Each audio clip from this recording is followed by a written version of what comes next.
Well, hello everyone, and welcome back to Adrian's Digital Basement. On today's video, we're going to be taking a look again at this Macintosh Centris 610. This machine was recently featured on the second channel where I did a test and try and a sassy recap of this video. If you want to watch that video and you haven't seen it already, I'll put a link in the description below. For this video, we're going to be doing some period correct mods and upgrades to this machine to see how far I can push this Macintosh Centris 610. Without further ado, let's get right to it.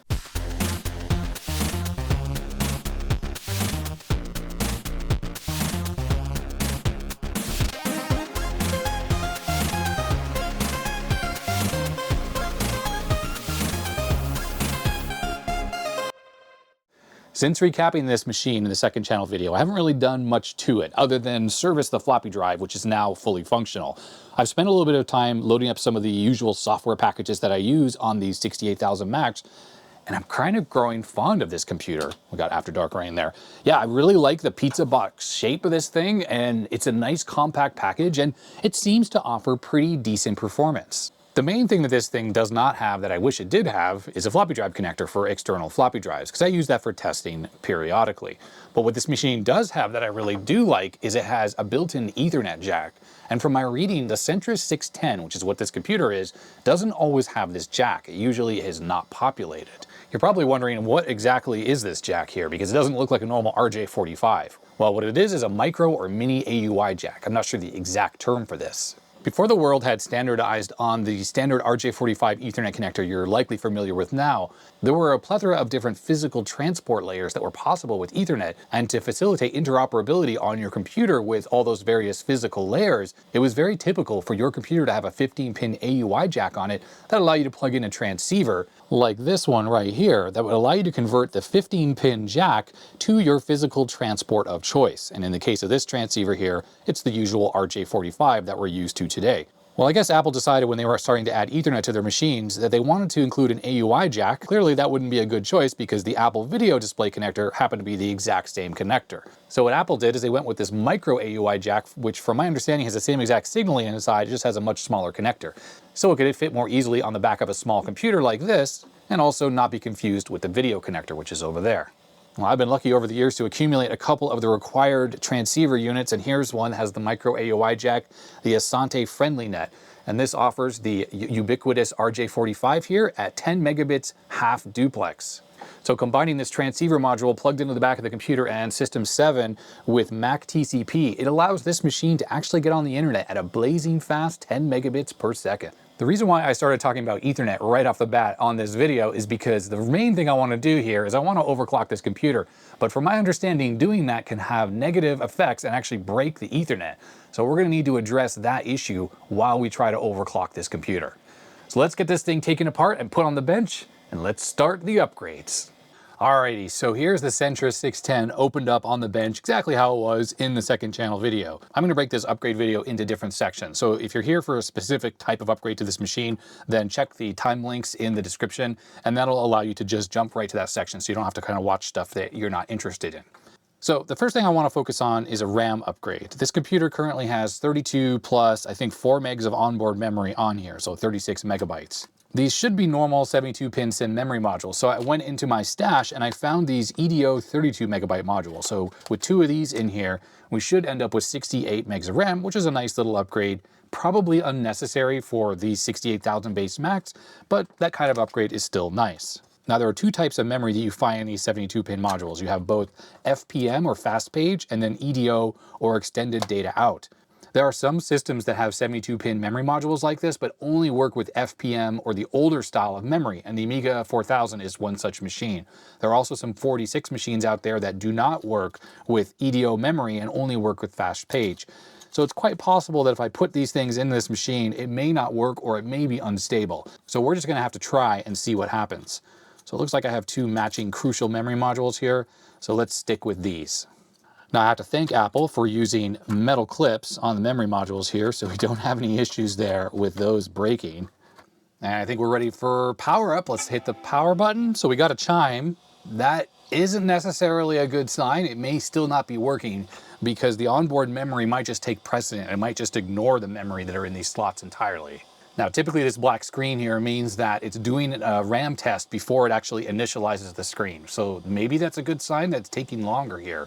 On older machines like my Macintosh 2CI, which also has, I think, 68 megabytes of RAM in it, it takes quite a while with just a black screen before you get anything on that computer. All right, I went to go grab the keyboard and mouse and I can see the system is booting, so that is a good sign. Let's plug in the ADB keyboard here. There we go. Now all the same caveats apply about the scan converter, which is why things are cropped off on the edges. You can just ignore that. Moment of truth. What are we going to see in About Macintosh? Oh, it's working. So it's 68 megs of RAM, which is exactly what I thought. 64 on these two memory modules plus 4 megabytes on board. That is awesome. Remember that 72-pin memory slots are 32 bits wide, so on a 32-bit system like this, you can upgrade this system with one module. So if you're looking for a RAM upgrade and you don't have two modules like this, feel free to just use one and it should work perfectly. Now, one thing about these types of modules is it can be difficult to figure out whether it's EDO or FPM. I think if you look up the part numbers on the chips, that might be possible, and it may be possible that some of these chips are dual mode. But I put these two modules plus all the other ones I had in that little bag into my RAM tester, and it confirms whether it's EDO or FPM, and also the speed, and then does a thorough RAM check. So I know that these two memory modules, screensaver came on, are good, and they appear to work properly in this Macintosh Centris. So if you have EDO memory modules and you have a Centris 610, feel free to upgrade the system. Incidentally, if you're wondering why the system is using 63 megabytes of memory, that's because I don't have a clock battery in this particular computer yet, and there's a setting in here called 32-bit addressing, and this setting gets lost every time I power cycle the computer because that's stored in the non-volatile RAM.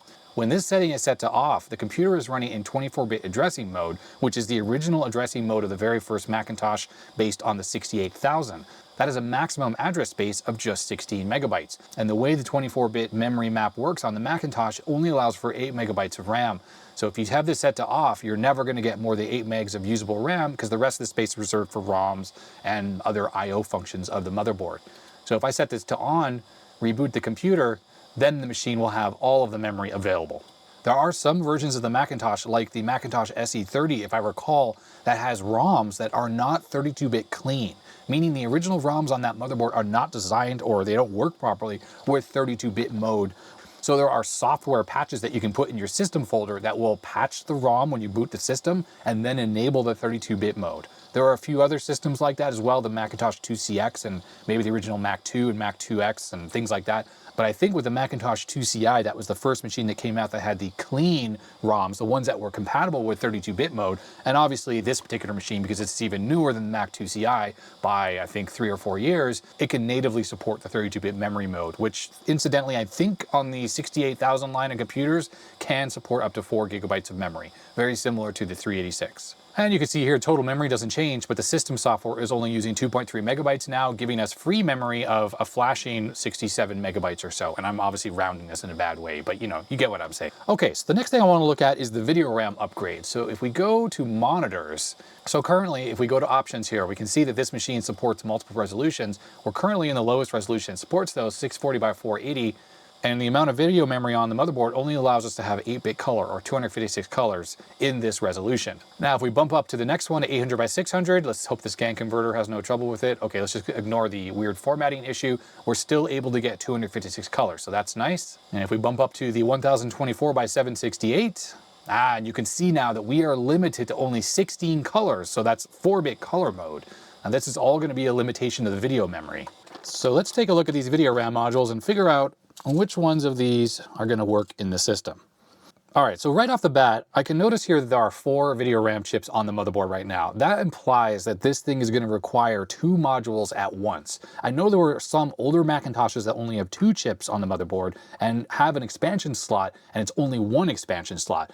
But I'm pretty sure with this system, I'm going to need to insert 2, but we can test that out. So it definitely looks like we have some matched modules here. So those 2 are matched, these 2 are matched, and then I have this one off, and then I have this one. Now it looks like all of these have 128 kilobit chips on them, and that actually matches exactly what's on the motherboard. So almost certainly these are the modules that are going to work in this computer. You can see that this one here actually has 256 kilobit chips on them, and it has 4 versus 2. By just looking at the part numbers on these chips here, on these modules, which I have a bunch of, I can tell that these are 128 kilobits times 8. So 128 kilobytes per chip. So that's 256 per module, and putting 2 of these in here is going to give 512K. So with the memory on the motherboard, which is exactly the same chips, that's going to give a total of 1 megabyte of video RAM. Now looking at this module here, these are 4 by 256 kilobit chips, meaning 2 of these is 256K, or all 4 of these is 512K on one module. I don't know if these are supported in this computer, but if you had 2 of these and you put them in the motherboard here, this would give a megabyte of video RAM on its own, plus 512K right here. But I don't have another one of these, so there isn't any way for us to even test. To test my hunch that we need 2 memory modules in here, let's just put one in and let's see if the system recognizes the additional video memory. So each one of these chips, or these 2 chips, are 8 bits wide, meaning that this is only 16 bits of video memory. And I have a feeling the video processing on this computer is running out of full 32 bits, which is why you need 8 chips or 2 modules. Older Macintoshes that took only one of these must have had a 16-bit video subsystem, which was probably slower, and then would only need one of these modules for a RAM upgrade. All right, the system is booted up and we're still in 1024, and we're still only limited to 16 colors. So let's install that other module and see if we get 8-bit color available in this resolution. Second module is in, let's power up the computer. All right, now what's interesting is the system booted up to the desktop here, and last time we booted up, it automatically switched to 1024 by 768, but this time it didn't. And going into monitors, right away we can see that we have the use of this additional video memory. So we're in 640 by 480 right now, and we now have 16-bit color as an option. And looking in the resolutions, we don't see any additional resolutions, but let's try 1024 by 768. And there we have it. We now have 8-bit color available in this resolution as well, which makes this higher resolution far more usable if you have one of these machines and you're using it with, say, an external LCD monitor. Most software design for these old machines works fine at 256 colors. It can change the palette as needed to display stuff appropriately. This is like games and things like that. But on the other hand, having the thousands of color mode is great if you're doing any kind of like Photoshop work or artwork, because then you don't have to worry about the color palettes. And the only limitation here to thousands of color is that it is 5 bits, 5 bits, and 6 bits per channel. I'm not sure which channel gets the extra bit. And that means that you don't have all the granularity as you have with 24-bit color, so you will get some banding if you have smooth gradients. But I think most software designed for the Macintosh, or maybe it's the Quick Draw libraries itself, which is built into the system, handles that really well by doing dithering, and that way you don't see the banding as much. The next thing I want to try is let's plug this transceiver into this computer and see if we can get on the internet. And I want to do this because before I attempt to do any overclocking on this computer, I just want to validate that the internet is definitely working through this 10 megabit network interface. So you just plug the transceiver into the back of the machine, and I would recommend doing it while it's powered off, because I think there's like 12 volts in the connector that goes to this thing. And right here on the bench, I actually keep an Ethernet cable, and it's plugged into my managed switch. And the reason why I mentioned that it's a managed switch is that some modern gigabit switches have trouble connecting to old half duplex 10 megabit devices. What can happen is they can get stuck in 10 megabit at full duplex, which these old things don't support. And that will cause you to have a link light so it looks like you're connected, but you don't actually get anything sent through. So with this particular managed switch, which is an old Netgear, I can log into it and set this particular port with this gray cable to 10 megabit half duplex. The auto negotiation is fully disabled, and that goes a long way to guarantee that your old device is not going to have trouble with the modern auto negotiation, something that didn't really exist back in the day when these 10 megabit devices were manufactured. And right away we have, I think, a power LED, which is the orange one, and then an LI, which probably means link light, so that's probably a good sign.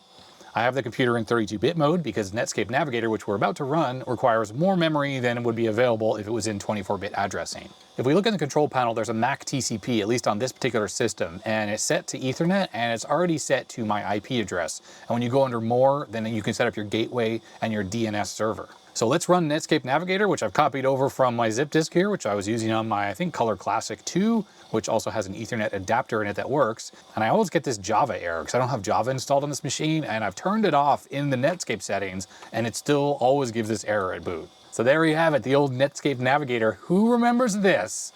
I have a bookmark in here, your 90s internet experience, and this should bring up this web page. It's loading for sure. You can see it doing stuff. Now what's really funny, and I remember the speed of what's going on here on my Color Classic 2 as well, I have gigabit internet at home, and yes, we're limited to 10 megabits over this Ethernet wire, but It's so hilarious how slow it renders this web page, because obviously the 20 megahertz processor in this thing is really the limiting factor here, not the speed of the network connection. So for people who were using dial-up modems back in the day, I'm not necessarily sure that it was that much slower than this, although it probably was, and I really don't remember. But there's the speed of the scrolling. Let's just double check to see which color depth we're in. Oh, we're in thousands of colors. Okay, so yeah, this machine's pretty speedy. So my Macintosh 2CI only has 8-bit video built into the motherboard, and I have a video card, a NuBus video card, that supports higher color depth. But the problem is with that card is when I turn on like say 16-bit color like this, the scrolling speed becomes really, really slow. Even though my Macintosh 2CI has like a 68040 accelerator in it at like 33 megahertz or maybe even 40 megahertz, it feels a lot slower because of the graphics than this particular computer. Although, let's be honest, the scrolling speed here is still pretty sluggish. Let's switch this computer into 256 color mode here, and let's just see if that makes a big difference or any difference really for the scrolling speed. I'd say no. Doesn't this scrolling speed seem basically the same? So I'd say for normal productivity applications, you might as well just keep this in thousands of colors because it doesn't feel like there's much of a performance penalty at all. Maybe it's actually a little slower, but I can't really tell. And that dovetails nicely into the next phase of this video. I want to try to increase the CPU performance of this computer. Let's first start with a little history of the Macintosh Centris 610.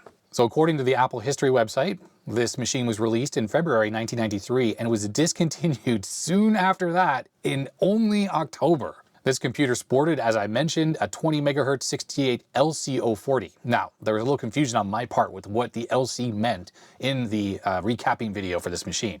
Turns out there's a couple different variants of a 68040. There's a regular 68040, which has a built-in math coprocessor, so just like a 486, and a built-in memory management unit. That particular MMU chip on the 68000 line of computers allows for things like virtual memory and remapping of physical address space into virtual space and things like that. The LC variant, as equipped in this machine, simply lacks the math coprocessor.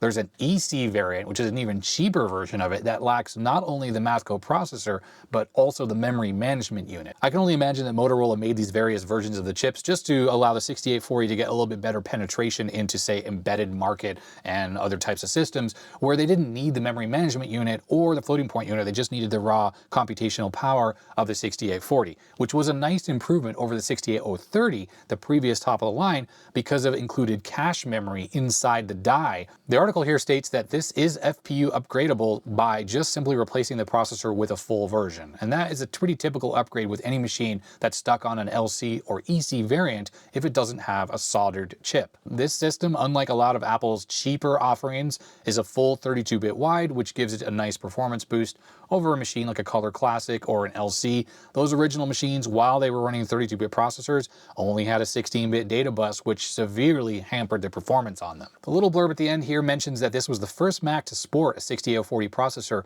and it was replaced in October, as we mentioned, with the Quadra 610. Let's take a look at what the difference is between this computer and that. Well, right off the bat, the computer visually looks identical, but look right here. The Quadra 610 sports a full 68040 at 25 megahertz, so it has the integrated FPU and it has that nice CPU speed improvement. The blurb on the Quadra 610 states that the price of the new, improved, and faster machine remained the same at $2,520. If you're wondering how expensive that was in today's US dollars, that would be $5,321. Ouch. So really, this is the main reason why I ended up with an Amiga 2000 back in the early 90s, is because I was working in high school at a job and I was saving all my money to buy a new computer, and I could get an Amiga with the monitor and an accelerator and all this stuff for far cheaper than just the base system here with this Macintosh. At the same time as the Centris 610 and the Quadra 610, Apple was selling the Centris 650 and I think the Quadra 650 in this larger metal case here, and I'm not a fan of the design language of these larger cases. I like this pizza box style a lot more. Now, the benefit of these larger cases, of course, is you have more slots inside, so you have more expandability. But the reality is these days we don't really need the expandability, and this pizza box shape is just really nice because it's so small and compact on your desk. It also looks like the 650 machine has 4 RAM slots versus 2, allowing up to 132 or 136 megabytes of memory, so basically double of what this machine allows. It does say here, by the way, I just noticed that the little AUI jack on the back of this is the A AUI. So I guess that stands for Apple AUI jack. And I bet you there were people screaming at their screens earlier when I was mentioning AUI. I couldn't remember off the top of my head what it stood for. The Attachment Unit Interface. Now, when it comes to upgrading the performance of this computer, this low-end Mac article here gives us some of the options for this. Many of them are really not going to be easy to do or possible with this machine. One of them is simply to replace the processor with a full version, so to get rid of the version without the math coprocessor. That won't improve the CPU performance at all, that just gives us the floating point unit, so if you're using software that uses it, well, you have an improvement there. Then it seems that there were products from Micromac and Sonnet that can improve the performance of these machines, either by like clock doubling the CPU or adding a level 2 cache. These products all probably work by having an interposer that sits underneath the CPU that adds a circuitry for the clock doubling or adds that level 2 cache and then replaces the CPU with a faster variant. One option you also have is just simply getting a motherboard from a PowerMac 6100, which when we look here at this article, it looks like it's an identical machine. So probably has the same footprint inside and you can just swap the motherboard over. The problem with these upgrades, at least for me personally, is that these older PowerPC chips, which ran at like 60 megahertz or 66 megahertz, while they ran PowerPC native code decently fast, if you were running any 68,000 code on these, you had to do it through emulation, and they were pretty slow. You would have much worse performance in emulation mode with these old chips than you would with like this machine running native 68,000 code. And since me personally, I have no affinity for PowerPC machines whatsoever, I prefer good old Motorola 68,000 code, I like to stick to the original 68,000 architecture on all the Macs that I have. If the architecture stuff is not a concern that you have, then this PowerPC motherboard swap is definitely a viable option. And that brings us back to the final performance improvement that we can do to this machine. And these two things right here, output enablers, a 28 to 28.6 megahertz clock accelerator, and the Micromag Speedy variable speed oscillator up to 26 megahertz. These period correct products would actually clip onto the crystal oscillator that's on this machine, disabling them on the motherboard, and then give you much faster performance without changing anything else. Now, when we look at this motherboard, when I did the recapping, I was talking about how I couldn't figure out where the crystal oscillators were. And that's because I just wasn't used to the package that Apple was using. The ceramic package here is a 68040 processor. And here is one of the crystal oscillators on this motherboard. And there is another one. And it turns out that this one right here is the one that is used for the processor. This one runs at 10 megahertz and is clock doubled on the motherboard to 20 megahertz to feed to the 68040. It's my assumption that this product from Output Enablers just clipped onto that oscillator by the CPU on this machine would disable it and inject its own clock back into the motherboard, allowing you to get much faster speed out of your system. Now, even though this processor here is rated for 20 megahertz, that's what it says right here, 20, it wasn't uncommon back in the day that you could overclock these chips and they would actually work perfectly fine. Back in the 90s, it seemed like most processors had a lot of headroom for overclocking. It was very typical for you to try to push your processor, and usually you didn't run into problems with the processor itself in overclocking. You started to run into issues on the motherboard where other components on the motherboard had problems running at those faster speeds. I wouldn't be surprised if this particular processor that's in here might have started life as a 33 megahertz part with a math coprocessor, and in the manufacturing process during the testing, they realized the math coprocessor was faulty, so they just disabled it on the die itself, and they probably just labeled it at 20 megahertz to sell it at a cheap price so they could get it into these computers, and these processors weren't just scrap. I had heard inklings in the past that it was possible to modify the clock generator on some of these later Macintoshes to give you that performance boost for basically the price of a crystal oscillator. So after the recapping video, I started doing a little research looking for information on the specifics for this particular Macintosh, and I hit pay dirt. I found exactly what I needed for us to do this little upgrade. So on a website called applefool.com, we have an old archive page from someone named Mark, which has detailed information on the modifications on all of these various machines. And the modification instructions are, in typical early 90s fashion, very wordy. So I'm not going to read through any of this. I'll put a link to this in the description below if you want to check it out for yourself. But what we have here is modification number 3, which is a clock crystal replacement modification that is good for, well, all of these machines.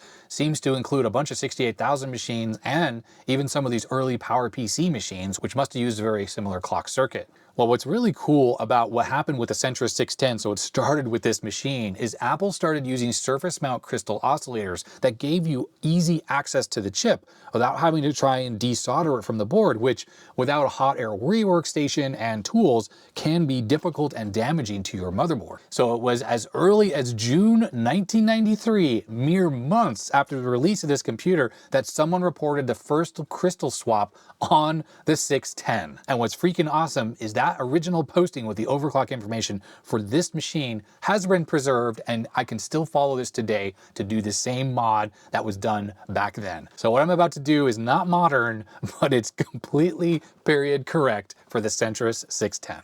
So with the motherboard removed from the case, this is the processor's clock generator right here. Now you notice here on the motherboard there's a couple pads right there, or vias. There will be two more underneath here because there's actually a footprint for a standard crystal oscillator, which would be this form factor right here. So one of my options is actually to remove this chip entirely from the board and then just put a normal socket in. It's probably the more reliable of the choices. But if I ever want to revert back to just stock, I can't really do that super easily unless I keep this part around, and then we got to do surface mount soldering. So what that original posting from 1993 talks about is using a standard IC socket like this and then pushing it down on top of the standard crystal oscillator there, cutting off some of the legs that are on the socket, adding some bodge wires to connect the various pins together so that it routes the signals from the crystal there that's plugged into the socket to the appropriate pins on the surface mount package. And then all you have to do is ground one of the pins on this original package here, which ends up disabling it. Based on the information that was in that article, I went ahead and I prepped this socket here. So all you do is you bend out some pins, remove some other ones, and then you create these bodge wires here. So you really need 3 wires that go to the new crystal oscillator. You have the output signal, you have 5 volts, and you have ground. The way this is configured, you can see that there are 2 pins here and here. It means I should be able to push this socket down onto the package like that and actually go ahead and solder these connections together. I will need to connect all 4 wires. So let's just give this a try here. I'm going to remove this crystal that's in here right now, just so I can get a little more space. All right, wasn't easy to do with the CPU in there. I think removing the CPU wouldn't help that much. The socket is mainly in the way, but I think that is on there now. Now I hear you asking, how could piggybacking one crystal on top of another actually work? That would just create a conflict, right? Well, it turns out that pin 1 on both the one on the motherboard and on this one as well is a disable pin. So if you ground pin 1, it actually disables the crystal entirely. So the crystal we have on the board right there, that pin right there, all we need to do is ground it, which is this pin right here, which means on this socket here, I just need to add a little bit of jumper wire between pin 3 and pin 5, and it should disable the crystal on the motherboard. What I'd like to do first though is give this motherboard a test without installing the new crystal or disabling the onboard one. Let's just make sure that the work I just did didn't damage anything. I powered this up. I don't have a speaker hooked up or anything, so hopefully we should get a video signal because I do have the video connector hooked up. Hopefully. If it's broken, I should be able just to try to fix what I did there. So it seems like this machine is definitely alive. Okay, that's awesome. I did connect up the speaker here, so we'll be able to hear quickly if the machine chimes or not. Next step, let's put a jumper link between 3 and 5 on here, which should disable the onboard crystal oscillator. So I just shoved a little thin piece of wire between 3 and 5, and now when we turn this machine on, we should get absolutely nothing. Yep, no chime. That implies that the oscillator is disabled, and that means it's ready to accept a new one. So I went around looking for crystal oscillators that I could put in this board to run it at different speeds, and I didn't exactly find a whole selection that I had in stock. So I went and found an old scrap PC motherboard, and I found this crystal, 14.318 megahertz. Now this is a very common crystal to find all over the place because this is a derivative of NTSC, so I think the PC uses it for the CGA card, so you get color information. Either way, this should be doubled and result in nearly 30 megahertz if it does work at that speed. And let's go for broke and see if this thing can run at whatever, 28 megahertz. So mainly we're going to be listening for the bong sound. No bong! It does not work. Now to validate that I did the wiring correctly, I have an 8 megahertz crystal, which should run this machine at 16 megahertz, which while it's an underclock, I figure that should be okay. Now the legs are very short on this crystal, so I'm going to hold this into the socket and see if this works. Ah, we're getting nothing as well. So maybe I have a problem with my soldering here. All right, with the system booted and the bodge wire removed to disable the crystal, let's get out the oscilloscope and let's just make sure that I'm seeing the 10 megahertz on the pin there that the new crystal oscillator feeds the signal into. All right, we have the oscilloscope up and let's check the pin, which is the signal. No, okay, so that's the crystal output. So we should be seeing 10 megahertz there. Let me check the motherboard itself. And there it is on the motherboard. So we're getting 10 megahertz and so it's not making its way to that pin. That means that I did not solder this properly. Oh, actually, look at that. It's on the pin on the socket, but it didn't make its way over there. So I must have broke the little jumper link that I installed. Yeah, the little jumper link is right there. So obviously when I was soldering, I didn't notice that came off. So let me try to fix that. All right, just a little touch up later with a soldering iron and we are reconnected. So the pin on the socket is now showing 10 megahertz, which means if I disable the onboard oscillator again, and then we stick in a new one, we should be running at the new speed. All right, it's in the machine. Let's hit the power button. Oh, we're getting the bong! 28 megahertz with the old 20 megahertz chip in there. I wonder if it's gonna get much hotter. I have the keyboard, mouse, and the hard drive and the video reconnected, so let's run some benchmarks. All right, so here on the desktop, I have this speedometer program, which is a benchmarking suite for the Macintosh. And before I even started this video, I ran through the entire benchmarks and I saved it all to the machine records. And that's with the system exactly as it is here, with the same extensions and the same system version. Now, all the benchmark tools I've ever seen for the Macintosh never can tell you what the speed is. Like they can never actually do some type of a timing loop to tell you what the speed is. That probably has something to do with the fact that there's no high resolution timer on these older Macintosh motherboards. But what I'm gonna do is I'm gonna run all tests and then we'll be able to compare the results we get here to what we had before I did the upgrade. And here's a summary of all the tests that have run. Now, the number you see here is a multiple of the performance of this machine on these tests compared to the Quadra 605. The Quadra 605 runs a 25 megahertz 68040 as well, an LC version, so no math coprocessor. Now, one thing I want to point out here is that we're looking at, on the left, the stock settings for this machine and this system OS before I did the mod versus the Centris 610 that was in the database. So someone else ran this test here, Centris 610 with System 7.1. And my test was Centris 610, but System 753. And you can see my stock test here gave a CPU speed of 0.71, while 0.8 was a result of someone else's test. And I think that has to do with the different system version that's run. But on the other hand, you can see I got 0.83 for graphics versus 0.66 for the other Centris. Now, it's common knowledge that System 7 and 7.1 is generally much faster than System 7.5. 7.5 introduced a bunch of extra stuff, seems to slow down the overall performance of the entire computer, and that is really seen here. So the reality is we're only going to compare the speed improvement from the stock machine of this machine running System 753, as we are still, with what we're getting now post the CPU clock upgrade. So you can see that we were running at 0.71 before, and now we're running at 1.01. So looking at these results, we can see that the CPU speed improved by about 42%. And it looks like these benchmarks here improved by about 43%, so basically the same. And looking down here at the color average improvement from 0.84 to 1.16, that's about a 38% improvement. The fact that the graphical subsystem didn't improve by the same percentage as the rest of the benchmarks on the CPU probably comes from the fact that the graphical subsystem runs independently and the CPU actually does all the reading and writing of video memory to move windows around and do the graphics and whatever. And there's probably some amount of weight states involved with the graphical subsystem. So while it can push pixels faster, it's not going to scale as linearly as just the CPU intensive benchmarks. Now, talking about CPU temperature, this heatsink is warm, so it's probably a good idea to install some type of heatsink on the CPU if possible to help cool it down a little bit. Now, when looking to push the speed of this machine to see how far we can push this stock CPU, looking at the crystals I have in this little case here, we have 40 megahertz, 28 megahertz, so nothing in there really works. I think the next logical crystal to try instead of this 14.1 megahertz would be maybe 16 megahertz, which should yield 32 megahertz on this processor. I think this 30 megahertz frequency generator here is probably a good solution for arbitrarily sending frequencies into this thing to see how fast we can push this machine. All right, so I have the output of the frequency generator plugged into the ground and the clock input on the motherboard. I have this set for 14 megahertz at 5 volts peak to peak. Let's turn on the output, turn on the computer. I don't have the speaker hooked up, so we couldn't even see if it bongs. I'm gonna do that. So we'll hit reset.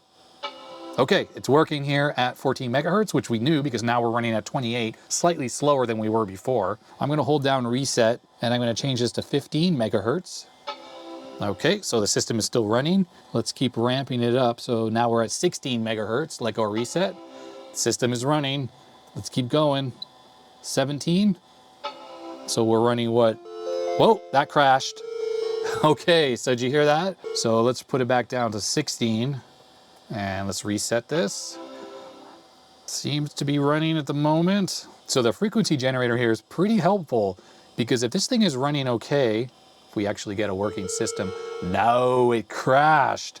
All right, so let's go down to 15 megahertz. So a nice even 30 megahertz.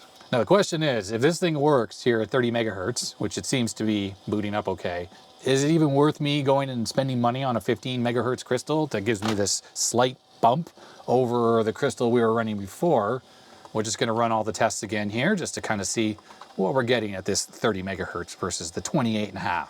So comparing these results to the 28.5 megahertz we were just getting, it's such a slight improvement. 1.01 for the CPU to 1.06, 1.14 for the graphics to 1.2. We're only seeing a slight improvement because we only upgraded the speed by 1.5 megahertz. So obviously there's not that much of an improvement. The 14.38 megahertz crystal we used originally on this test is probably what I'm going to stick with because I A, already have the crystal, don't need to buy another one, and B, these are really ubiquitous and you should be able to find these very cheap and very easily, and it's a pretty simple mod to get this machine running. You get a nice 42% performance improvement on your Macintosh Centris 610. In case you're wondering, there are benchmark results for emulation mode for the PowerPC version of the motherboard here that could go in this case.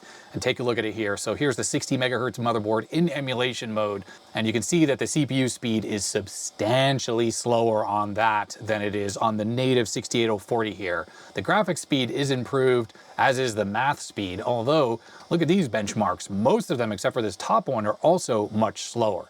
So that's why I said the emulation is not really the way to go if you want to run a lot of 68,000 code on a machine in this form factor. Now you might be wondering, as I am, how fast can you push this motherboard? Is running this thing at 32 megahertz, was that a limitation of this CPU? Yeah, it might actually be. So let's get this CPU out and let's install a faster one in here just to see how far we can push this entire motherboard. So out with the 20 megahertz chip, which runs nicely at 30 megahertz, very impressive. And in with this 68040, which I had on one of my Amiga 2000 accelerator. The accelerator no longer works anymore, but this is a 33 megahertz part, which will work very nicely in this motherboard. Okay, so we are posting at 30 megahertz. Fan is kind of noisy. Let's hold down the reset button here.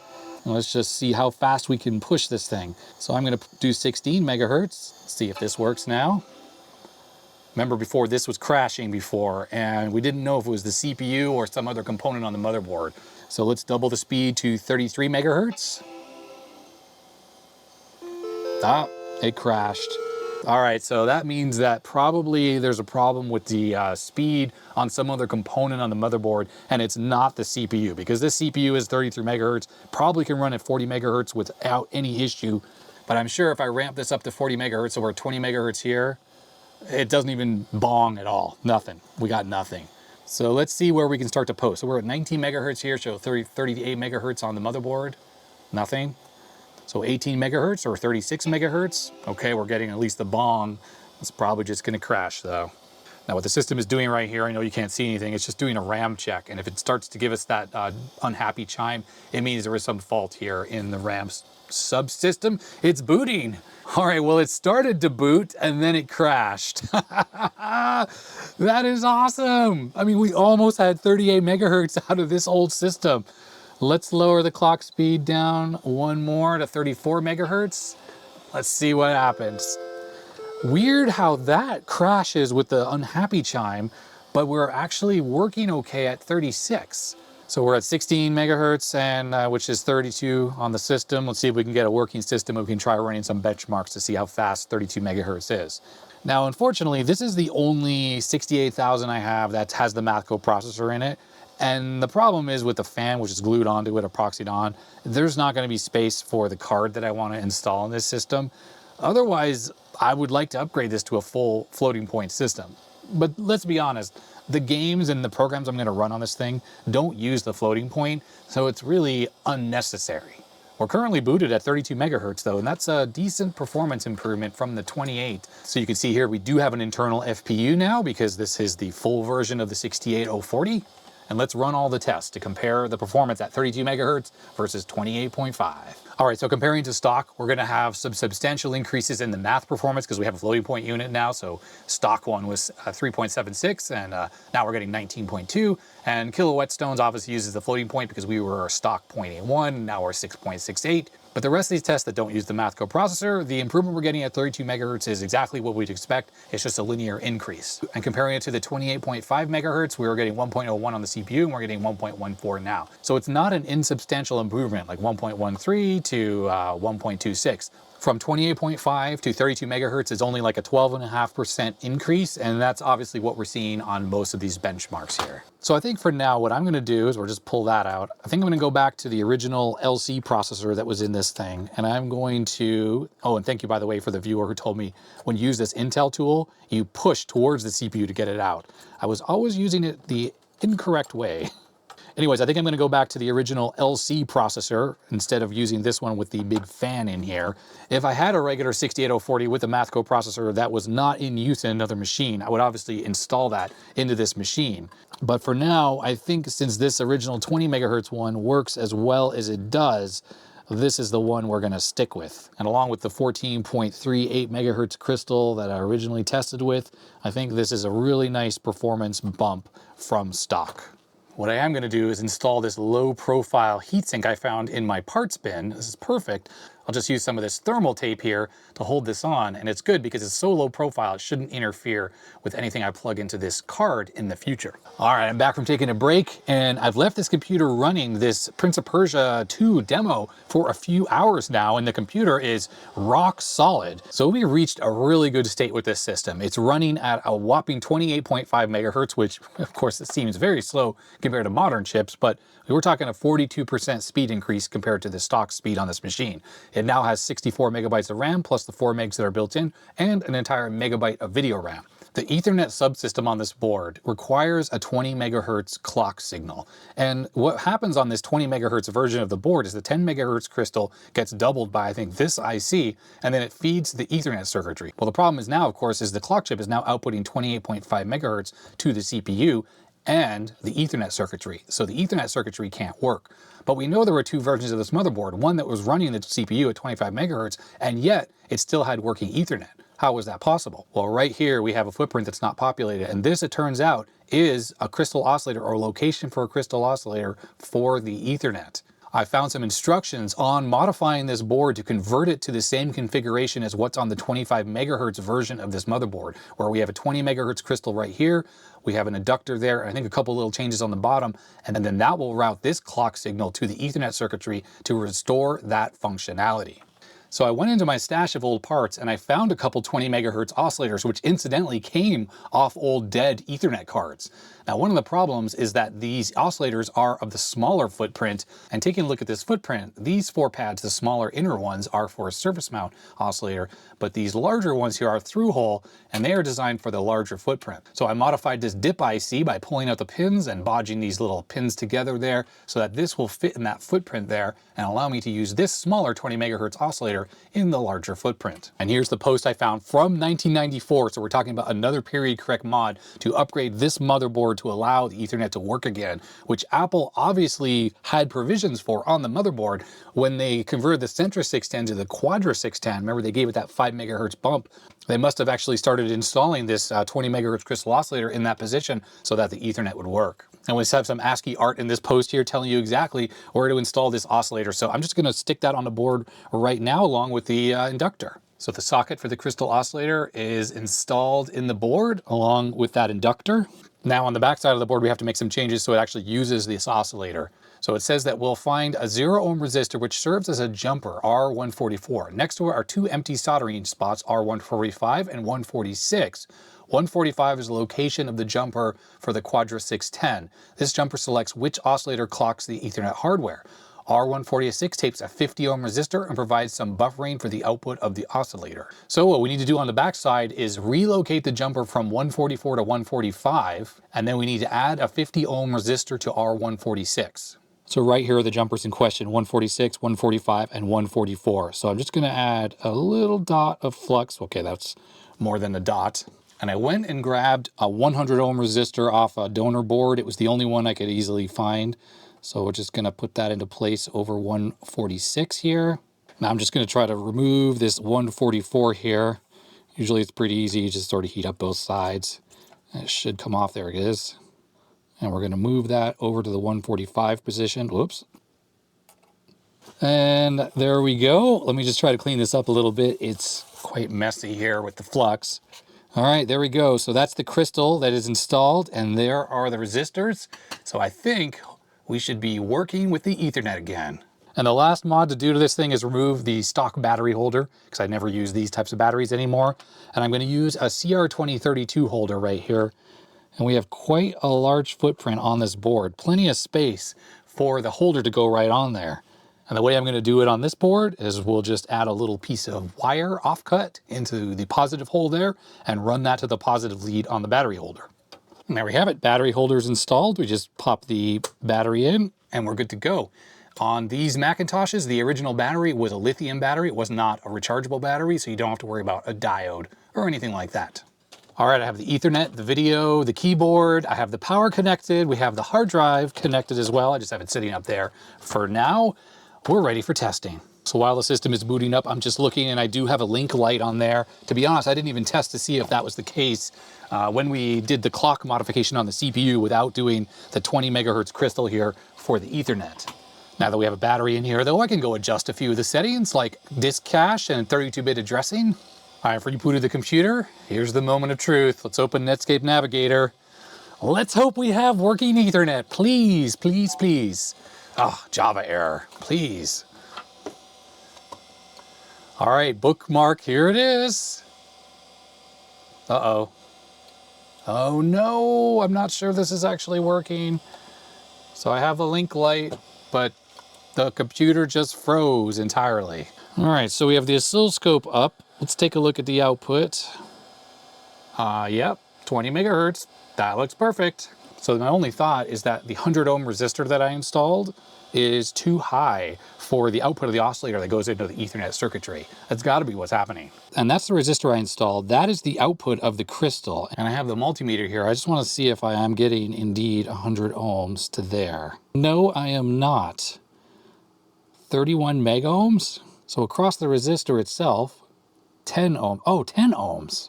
Oh, interesting. But then we absolutely have 32 mega ohms. So I must have damaged the pad that's underneath there. Yeah, my soldering was, well, pretty terrible. So this is nothing we can't fix with a little offcut here. Go like this, and we'll go like that. And now we should be connected. I'll just trim off this little extra bit there. And now when I check from the crystal to the other side of the resistor, there we go, 10 ohms. Yeah, I was mistaken that that was 100 ohms, but 10 ohms is probably fine. I think this is just to, well, in case something shorts, it doesn't, I don't know, damage the crystal oscillator output. Or potentially it's some kind of termination, but I don't think there's going to be any kind of issue. All right, here we go, moment of truth. Netscape 3.0. Come on. No pings yet. Ah, error for Java, yep. Well, let's just try loading something. Oh, wait. There we go, it's pinging. Oh, that fixed it. Yes. So we have working Ethernet. And look, it was my bad soldering. At least it was easy to see the trace that it should have gone to, so I was able to bodge over it. And yeah, we're back online. So now I want to know, how much faster is this scrolling now that we have 40% faster video? Oh, the difference is huge. Yeah, this is a dramatic difference, dramatic. So that is a successful upgrade. That is so cool. Well, there we have it. The Centris 610 is essentially maxed out. Maximum amount of RAM, maximum amount of video RAM this thing supports, and we have done a period correct performance improvement to 28.5 megahertz, a 42% performance improvement over the stock speed that this thing originally was at. And that was all using scrap parts I had lying around the basement on old motherboards and cards and stuff. I mentioned in the second channel video where I recapped this computer that it's missing the CD-ROM drive. Now, I'm not particularly concerned about that because, well, I've never used a CD-ROM drive anyways. It's probably a 2 or 4 speed anyhow. But I wanted to point out that when I was looking around for the spare parts to upgrade the video RAM on this, I found this, which is actually the front bezel for this computer and the proprietary sled that's required to put the CD-ROM drive in there. I actually rescued this from the Centris 610 that I bought off of Craigslist years ago, which ended up being so severely damaged on the motherboard that I never got it working. So I saved this for a rainy day, thinking that one day I might have a Centris 610 again, which I do, and I could add the CD-ROM drive if I wanted. But ultimately, it's really not a big priority to have the CD-ROM drive. All that's really left for this machine is the one final upgrade that goes into that slot that's in here, and I actually have one of those. So that will have to be for a future video, so get subscribed if you want to make sure you see that. But in the meantime, I'm just going to enjoy this awesome pizza box little machine with the massive performance improvement that we did to it today. So I hope you liked this video. If you did, thumbs up. If you didn't, you know what to do. Hit that subscribe button, all the usual YouTube junk. A huge thanks to my patrons. They make this all possible since I do this full time. And if it wasn't for their support, I wouldn't be able to do it. Patrons get early access to videos, but the higher tiers get behind the scenes extra content, plus the occasional live stream and other cool stuff like that. So that's going to be that. We've been doing a lot of 68,000 content lately with the Amiga and now the Macintosh, so I'm probably going to have to switch to a different architecture for the next video. So keep your eyes peeled for that. So stay healthy, stay safe, and I'll see you next time. Bye.